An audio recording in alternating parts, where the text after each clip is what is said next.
বাংলাদেশে অন্তর্বর্তী সরকারের বয়স প্রায় 10 মাস, আর এই সময়ের মধ্যে দেশে কি পরিমাণ বিদেশি বিনিয়োগ এসেছে এ নিয়ে বিভিন্ন মহলে বেশ কয়েকদিন ধরে চলেছে ব্যাপক আলোচনা সমালোচনা। সামাজিক যোগাযোগ মাধ্যম ছাড়াও বিভিন্ন পেশাজীবী থেকে শুরু করে রাজনৈতিক ব্যক্তিও এ বিষয়ে কথা বলেছেন।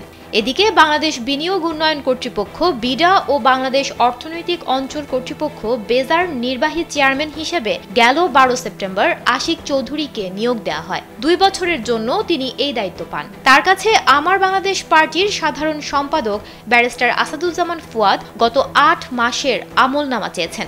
এর প্রেক্ষিতে নিজের ফেসবুক পোস্টে বিগত 8 মাসের সরকারের আমলনামা তুলে ধরেন আশিক চৌধুরী। স্যান্ডেলিনা সো, রূপচর্চায় আভিজাত্য।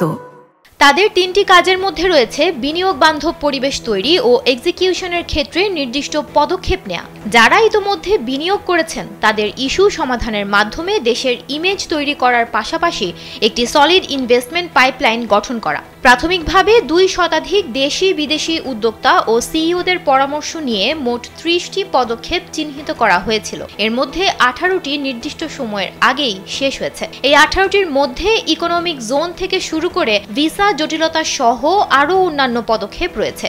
এর মধ্যে 7টি ঠিক সময় মতো চলছে, আর 5টি পরিকল্পনা অনুযায়ী কিছুটা পিছিয়ে আছে। তাদের লক্ষ্য ডিসেম্বর মাসের মধ্যে সবগুলো কাজ শেষ করা।